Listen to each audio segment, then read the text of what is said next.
The reason why the Kosovo independence is so significant is because it addresses an issue that's prevalent throughout the world. For example, Sri Lanka, where you have a minority that has been oppressed by the majority.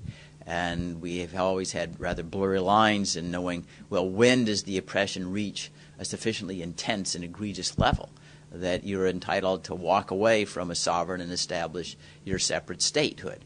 And Kosovo certainly creates a benchmark. We all saw on TV, maybe 10 years ago, the ethnic cleansing of Slobodan Milosevic, all these Kosovar Albanians being deported, if you will, to other neighboring states. We had the beatings of the Kosovar Albanians, the end of their regional autonomy in Serbia, that collection of wrongdoing that ultimately culminated now in an independent state. And now we look at many, many other countries which are confronting comparable kinds of divisiveness and brutality by the central government. And the questions raised as well, is the United States and the European Union and the world also going to accept statehood demands from minorities that are suffering comparably or greater than Kosovo? There's always a worry that this will perhaps spin out of control and will create more convulsions than otherwise, but I think that's the opposite. I think when you force a minority to live under a brutal regime, it continues a convulsed state of affairs. And with Sri Lanka in particular, with which I'm familiar, we've had almost 50 years of oppression of a Tamil minority at the hands of a Sinhalese majority. At present, there's indiscriminate bombing of civilian areas in the Tamil north of Sri Lanka. You've got the Rajapaksa brothers. They're the ones who run the government at present, with the General Fonseca, accused of egregious human rights violations. You can commit crimes against Tamils with virtual impunity.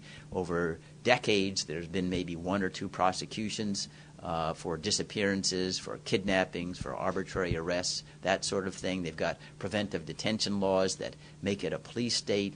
In the north, where the Tamils reside, it's almost a black hole. No foreign reporters permitted there, no TV reporters, no UN presence there, no ambassadorial presence there. And the issues are always raised, well, we cannot authorize any kind of statehood as in Kosovo because then it will cause an unraveling of the nation-state system.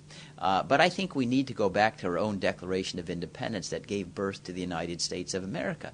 It announced this principle that's been accepted since, that when a government becomes exceptionally oppressive and evinces a design to exercise absolute despotism or tyranny over a minority, there is a right to establish your own separate form of government.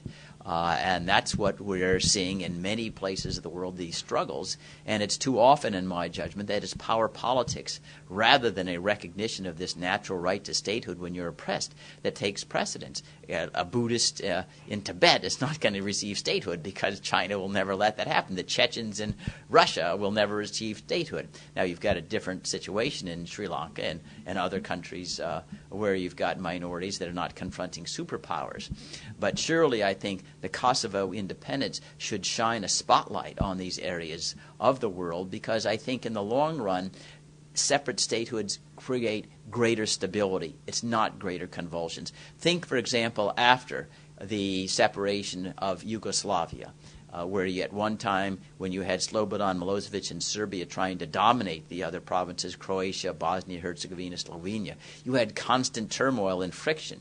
Now, with separate states, it's much more peaceful. The political stability and ground is much more conducive to human rights and all those aspirations that we hold sacred in the United States.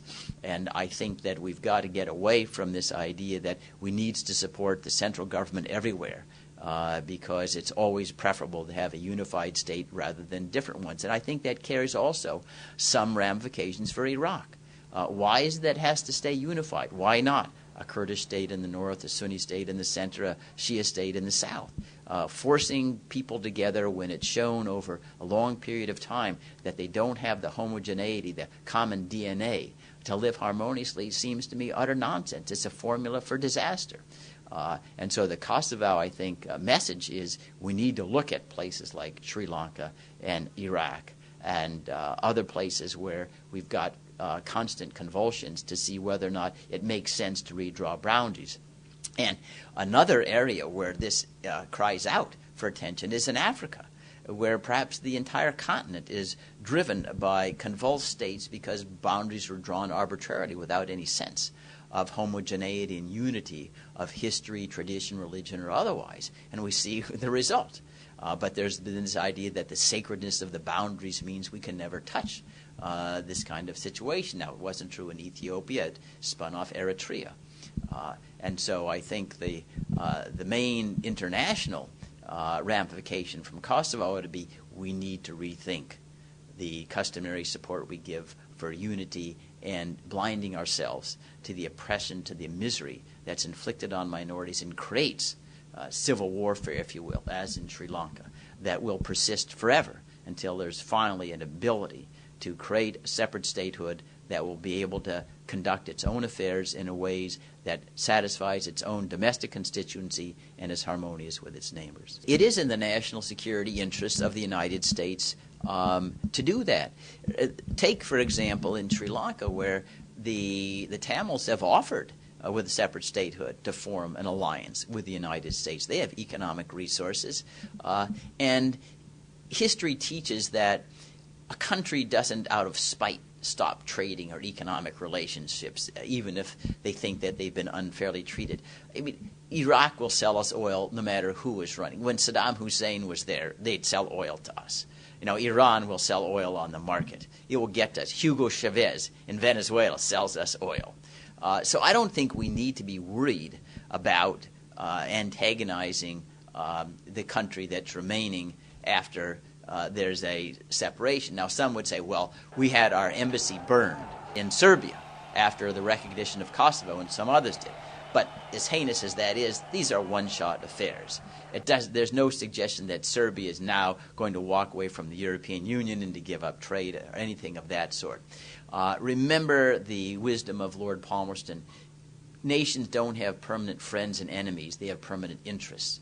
And the interest of the United States regularly is in recognizing these separatist, if you want to call them separatist movements for statehood, really, and because it furthers political stability.